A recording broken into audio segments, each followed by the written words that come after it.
Hello friends, आज मैं कक्षा 10 गणित का अध्याय 2 पाठ का नाम बहुपद पोलिनोमियल बताने वाले हैं।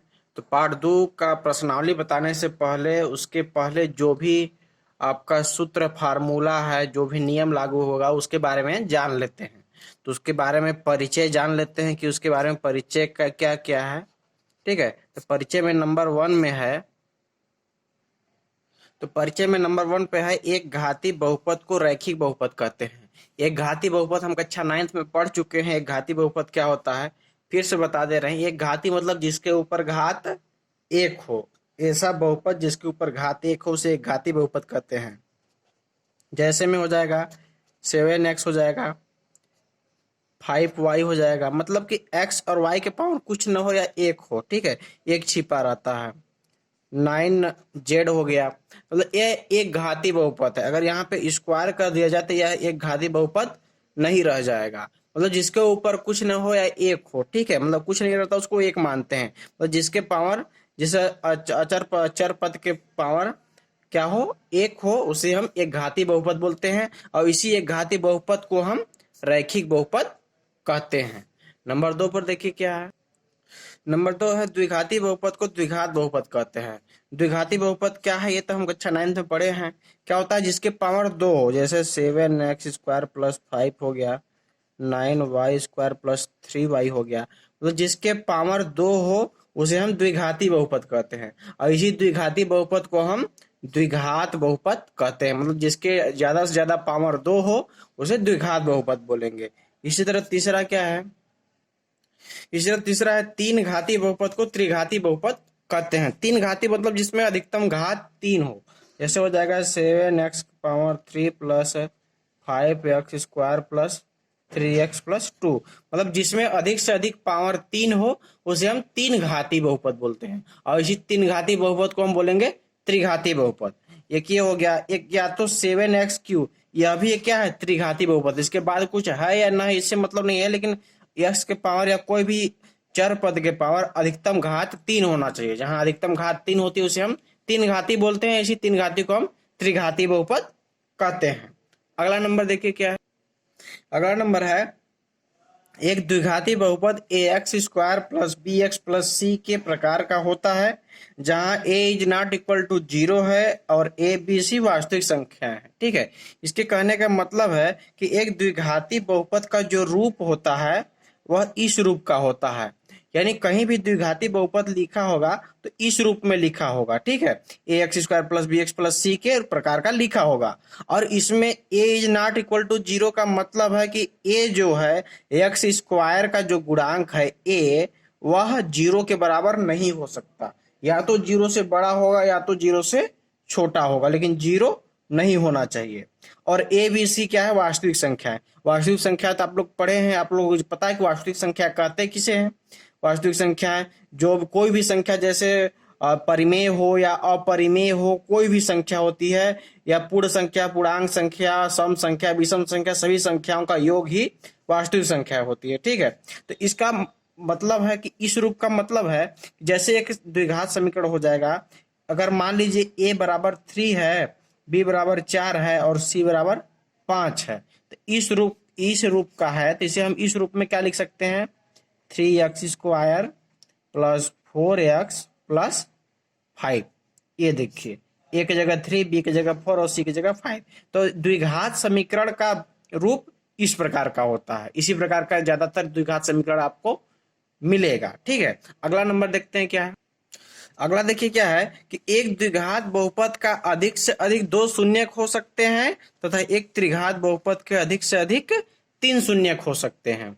इसके मतलब, कहने का मतलब यह है कि यदि कोई भी द्विघात बहुपद है, मतलब जिसके ऊपर अधिक से अधिक पावर दो है, तो उसका शून्यक दो हो सकता है। ठीक है, अधिक से अधिक दो, एक भी हो सकता है लेकिन ज्यादा से ज्यादा दो, दो से अधिक शून्यक नहीं हो सकता। यानी जैसे एग्जाम्पल फॉर हम अगर लिख लेते हैं 3x² प्लस 4x प्लस 5। ठीक है, इसके कहने का मतलब यदि ए यह एक द्विघात समीकरण है तो इसके अधिकतम शून्यक दो हो सकते हैं, क्योंकि अधिकतम x के पावर कितना है, दो। तो अधिकतम शून्यक क्या हो सकता है, दो। मतलब शून्यक का मतलब है कि यदि इतना बराबर हम 0 रख देते हैं, ठीक है, मतलब इतना बराबर 0 हम लाएंगे तो x का ऐसा अधिक से अधिक 2 मान ऐसा होगा जिसको रखने पर इस समीकरण का मान 0 हो जाएगा, उसे शून्यक बोलेंगे। शून्यक किसे बोलेंगे, मतलब कोई भी समीकरण है, मतलब यह एक द्विघात समीकरण है, अधिकतम पावर 2 है, तो इसके कहने का मतलब यह है इस समीकरण में यक्स का ऐसा 2 मान आएगा, अधिक से अधिक 2 मान ऐसा होगा कि यहाँ पे दोनों जगह एक्स पे रखने पर इसका वैल्यू 0 हो जाएगा, उसे हम शून्यक बोलते हैं। ठीक है, मतलब द्विघात समीकरण में अधिक से अधिक 2 हो सकता है और त्रिघात में अधिक से अधिक 3 हो सकता है। जैसे इसको हम त्रिघात बना देंगे,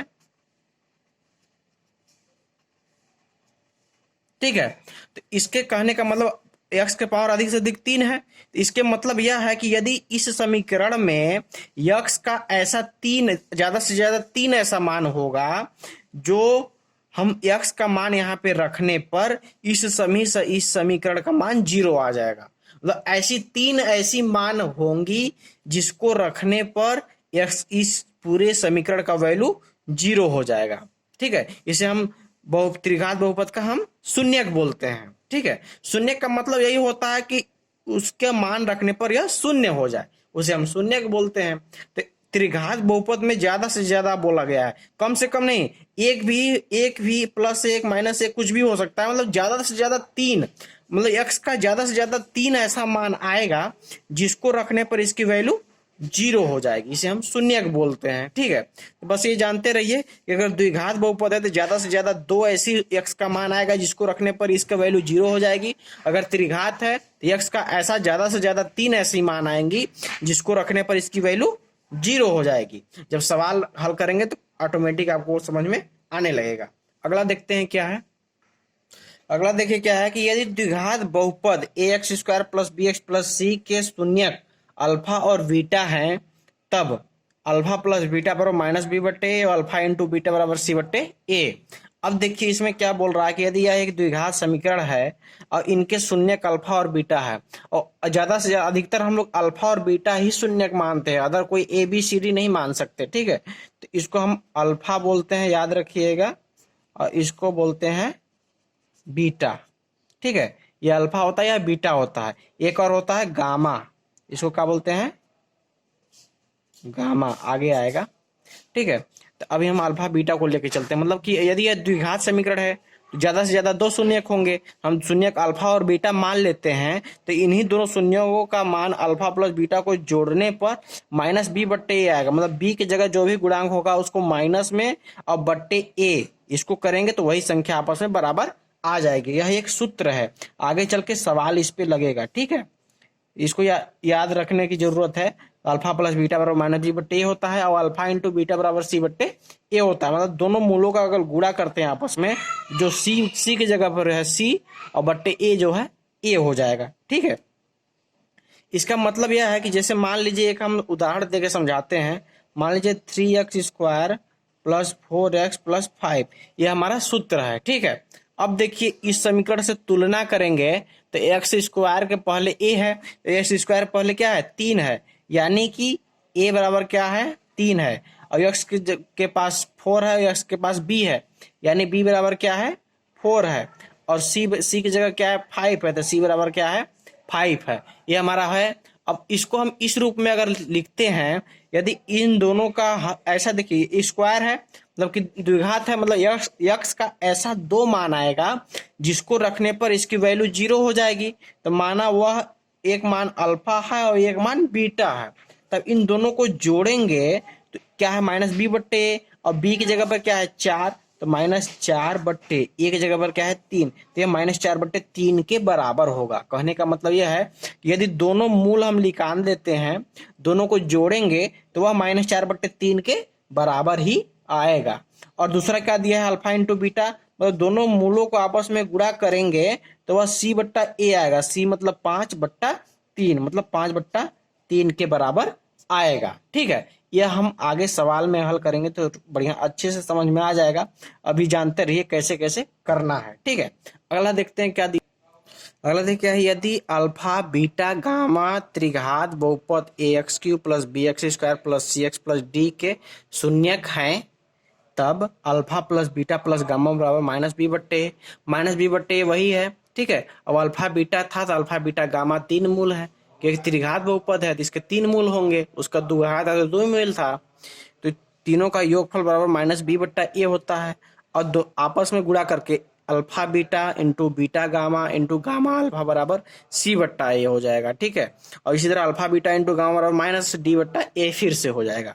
अब इस पे एक एग्जाम्पल देखते हैं। यदि हम यहाँ पे लिखते हैं 2x³ plus 3x² plus 4x+5, मान लीजिए ये क्या है, त्रिघात बहुपद है। अब देखिए ए की जगह पर क्या है, 2 है, तो ए बराबर क्या हो जाएगा 2, और बी की जगह पे 3 है तो बी बराबर 3, और सी की जगह पर क्या है 4 है तो सी बराबर 4, और डी की जगह पर 5 है तो यहाँ पे हो जाएगा 5। अब मान लीजिए कि हमारा एक समीकरण है, इसमें ए बराबर 2, बी बराबर 3, सी बराबर 4 और डी बराबर 5 है। तब इस रूप में अगर हम करते हैं, देखिए इसका अब इसको हल करेंगे तो यक्स का ऐसी 3 मान आएंगी जिसको रखने पर यह पूरी वैल्यू 0 हो जाएगी। तो इसे 3 मूल हो गया, और वह हम मानते हैं कि एक अल्फा आएगा, एक बीटा आएगा, या गामा आएगा। तो अब इसमें क्या करना कि यदि हम सभी को जोड़ते हैं, alpha plus beta plus gamma अगर जोड़ते हैं तो वह दिया है माइनस बी बट्टा ए, तो बी की जगह पर क्या है 3, तो हो जाएगा -3 बट्टा ए की जगह पर क्या है 2, तो 2। इसके मतलब है कि तीनों को हम अगर जोड़ते हैं तो वह -3 बट्टा 2 आता है, ठीक है। एक ये हो गया, ऐसे हम सवाल हल करेंगे। दूसरा में क्या दिया है, alpha beta beta gamma gamma alpha. तो अल्फा बीटा यदि हम सभी को alpha beta plus beta gamma plus gamma alpha करते हैं, इन सभी को आपस में गुणा करते हैं फिर जोड़ते हैं तो वह सी बट्टा ए आएगा। तो सी का मान है 4, 4/2, यहाँ 4/2, मतलब इन सभी को हम अगर आपस में गुणा करके जोड़ेंगे तो इसका वैल्यू 4/2 के बराबर आएगी, ठीक है। और तीसरा में है alpha into beta into gamma, मतलब तीनों को आपस में गुणा करेंगे तो वो माइनस डी बट्टा ए आएगा। डी का मान क्या है 5, तो -5/a का मान क्या है 2, तो 2 आएगा, मतलब -5/2 के बराबर आएगा। इसी हिसाब से हम सवाल लगाएंगे, ठीक है। चलिए आगे देखते हैं। जब सवाल लगाएंगे तो पूर्ण रूप से आपको समझ में आ जाएगा। हेलो फ्रेंड्स, ये तो आपको सबको पता है कि भाज्य बराबर भाजक गुणे भागफल धन शेषफल होता है, ठीक है। ये तो आपको सभी को अच्छी तरह से मालूम है। यहाँ पे देखिए क्या होता है, भाज्य होता है, यहाँ पे जो संख्या होती है उसे भाज्य होता है। ये होता है भाजक जिसे हम भाग देते हैं, और यहाँ प्राप्त होता है भागफल, ठीक है। ये होता है भागफल, और नीचे जो बचता है उसे हम बोलते हैं शेषफल। मतलब भाज्य बराबर भाजक गुणे भागफल धन शेषफल। ये तो हम कक्षा 7th 6 से ही पढ़ते हुए आ रहे हैं, ठीक है। अगला नंबर क्या दिया है, अगला क्वेश्चन देखिए क्या दिया है कि एक बहुपद पी एफ एक्स के शून्यक उन बिंदुओं के एक्स निर्देशांक को काटता है, ठीक है, काटता है जहां y बराबर P F x graph x अक्ष को काटता है, सॉरी काटता है नहीं होगा। तो क्या है कि एक बहुपद पी एफ एक्स के शून्यक उन बिंदुओं के एक्स निर्देशांक होते हैं जहां y बराबर पी एफ एक्स का ग्राफ एक्स अक्ष को काटता है।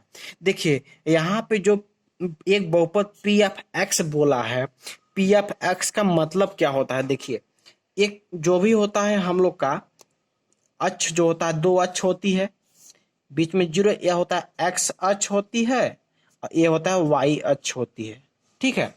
तो पी ऑफ एक्स का मतलब होता है एक्स अक्ष पे स्थित बहुपद, वह बहुपद जो एक्स अक्ष पे हो उसे पी ऑफ एक्स बोलते हैं, और पी ऑफ वाई का मतलब है जो वाई अक्ष पे हो, ठीक है। जो वाई अक्ष पे हो उसे पी ऑफ वाई बोलेंगे, जो एक्स अक्ष पे हो उसे पी ऑफ एक्स बोलेंगे। तो इसमें कहा है कि एक बहुपद जो पी एफ एक्स के शून्यक, पी एफ एक्स मतलब जो एक्स अक्ष पे हैं उसके शून्यक उन बिंदुओं के यक्ष निर्देशांक होते हैं, उन बिंदुओं के यक्ष निर्देशांक, यक्ष का निर्देशांक क्या होगा, वही जो इस बिंदु इस रेखा पे हो गए वही निर्देशांक होगा, निर्देशांक होते हैं जहां y बराबर पी एफ एक्स का ग्राफ, ठीक है। y बराबर पी एफ एक्स, y बराबर पी एफ एक्स का मतलब होता है जो x अक्ष पे हो, जो x अक्ष पे हो उसे हम पी एफ एक्स बोलते हैं, का ग्राफ x अक्ष को काटता हो। मतलब कि पी एफ एक्स का जो शून्यक होगा वह वही होगा जो एक्स अक्ष को काटता होगा।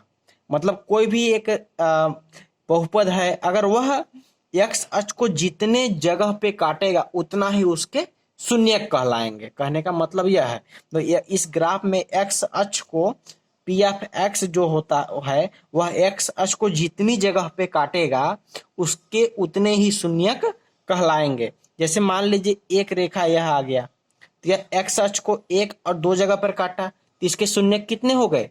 दो हो गए। और यह रेखा आया, यह एक्स अक्ष को एक जगह पे काटा तो इसके शून्यक कितने हो गए? एक हो गए।